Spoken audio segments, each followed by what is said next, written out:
All right. Let's move on. Let's talk about the main story of the day. The Haiti president, Jovenel Moïse, I don't know how to say his last name or even his first name. He was assassinated overnight at his private residence. News from Haiti, where the country's president is dead this morning, assassinated in what's being described as a middle-of-the-night attack.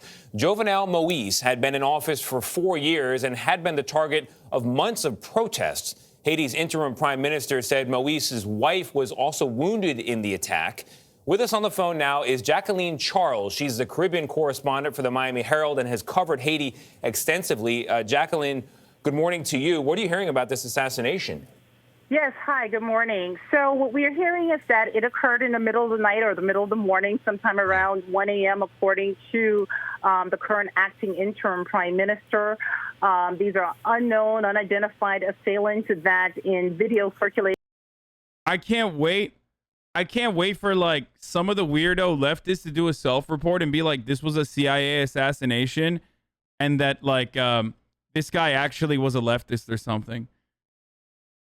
It's always like some people unironically hold the only political position that they hold is like America bad.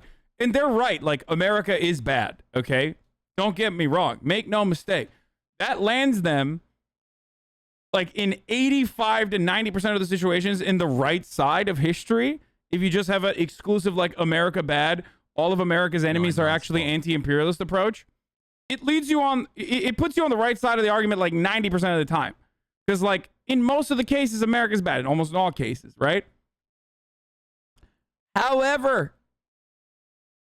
it also sometimes leads you to like, you know, advocate for people that are just ridiculous and advocate for regimes that are ridiculous.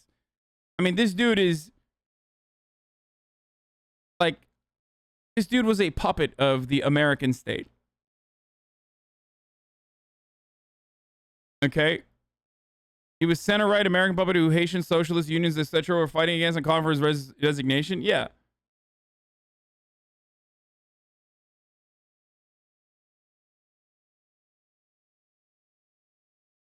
Let's take a look. Let's keep They going. identified themselves as DEA agents or that this was a DEA operation.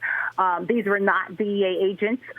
There was no DEA operation. Yeah, that was the wildest part. That like when the assassins rolled up, they yelled, "It's top of the hour every hour. It's time for a 60-second ad break." This guy was a big piece of and they shit. were like, "Whoa, He what the impoverished fuck?" My cousins in Haiti. And then they literally followed up by saying, "If you'd like to no longer see the ads, all you need to do is subscribe, either for $5 or for free with a Twitch Prime. You can." Total puppet. Wow, making fun of death though? Yeah, of course. We make fun of death all the time on this broadcast. Welcome. Okay. Sorry that you just got fucking absolutely clapped on that. That just like hit you in the face, dude. Anyway, you can also use an ad blocker or a VPN if you want to avoid the ads. It's crazy. Like that's what they said. It's not my fault. You were not expecting that. Here's the ad break now. Okay. All jokes aside about the ad break and shit, what they did actually yell out was that they were DEA agents. One of them had an American English accent, and the other ones were speaking in Spanish. Let's keep going. Maybe we'll talk about it. One high-ranking official told me that these are quote-unquote mercenaries. We're still trying to figure out who they were, who hired them, what's the motives behind all of this. And yes, the president was quote-unquote mortally wounded, but he is dead. The statement from the Prime Minister's office says that some of the unidentified assailants spoke Spanish. Is that credible? And also, what's the backdrop here? What led up to this middle-of-the-night attack? So, yes, it is credible. They spoke Spanish and they spoke English with an American accent. The backdrop. Like, for the record, for people who are saying, like, oh, this guy, CIA assassinated him. He's like, I don't even know if anyone's saying that, like, he's anti-America or anything like that. But yeah. I will mention that Democracy Now! Has covered the Haitian regime numerous times throughout the past year. Rip and Zach in the chat has been yelling at me to cover it, and I just refused to cover it until this moment.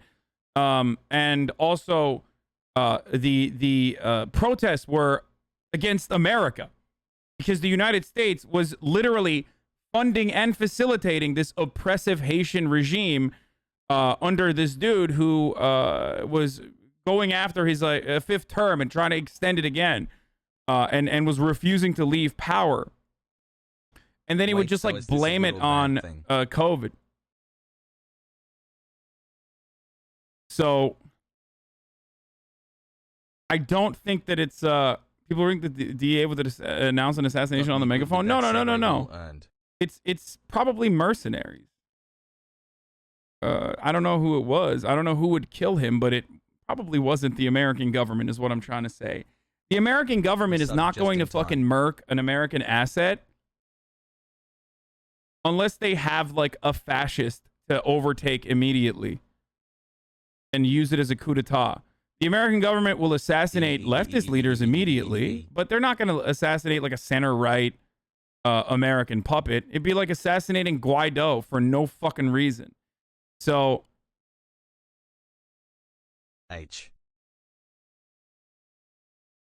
Yeah, I mean, there was like hella kidnappings happening in fucking Haiti.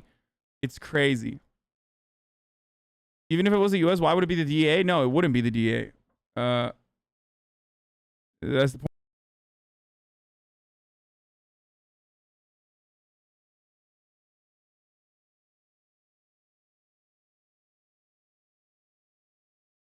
Haiti is a country that has been in chaos now for a while. President Moise has been in office for 4 months. He's been contested almost from the minute that he got into Sorry, I was talking to my mom. office. Lately, you know, you have a sector of the population in civil society that said they did not recognize him because his presidential term expired February 7th of this year. He said no, he still had another year to go. The United States actually backed him up on that claim. Yeah. At the same time, he was trying to force through a constitutional referendum, and the majority of Haitian legal experts and constitutional experts said that it was illegal. At the same time, he's been getting pressure to hold legislative elections because he's been ruling by decree since January 2020. And in ruling by decree, he made a number of decisions or passed presidential orders, one of which was to create a secret intelligence agency. And he also redefined what would be considered, you know, terrorism, basic acts of protest like burning tires. They decided that that was terrorism under these new domestic laws. So this is a president that has faced a lot of controversy in a country where you have a humanitarian crisis, you have an armed gang crisis, alarming spikes in kidnappings. Since June 1st, you've had more than 16,000 Haitians who have been forced out of their homes in poor working-class neighborhoods because of armed clashes with rival gangs. This is a joke, right? Oh, okay, dude. 12-month subscriber. Of course it's a joke. It's kind of progressive for them to have a black president, though. Good one, dude. That was pretty good. That was fucking good. Good shit. Actually funny chatter. Wow, that's crazy. You also have an economic crisis. I mean, it has just been an overall country that's volatile. And today, with the death of the president, I've been told that there is no constitutional legal... No, he's fucking joking, dude. He's making fun of like people saying that about Obama in America. Propaganda brain rot pog. Okay. Solution in terms of who should take charge. All right. Well, a dramatic overnight development in one of America's closest neighbors there. Hey, chat, can I It was Cuba that assassinated the president to initiate the International Socialist Revolution. There where the Spanish comes. That's where the Spanish comes from, and they got a rogue American CIA agent on their side. You're literally just not your average Canadian. You just wrote a fucking script, dude. Like this is some Jack Ryan shit, okay? Anti-Cuba fanfic? No, I mean it's not necessarily an anti-Cuba take. What he's saying here, this guy was fucking awful. Like he was fucking awful, dude. I mean I don't know how else to describe it. Like he was literally using like gangs and shit. Like America was funding his police force and military. He was refusing to leave power, refusing to hold local elections. Like he just left like a bunch of fucking local positions unelected. Because he was just like, nah. It's so to take ownership of his assassination and like say it's Cubans would be a pro-Cuba take rather than an anti-Cuba take.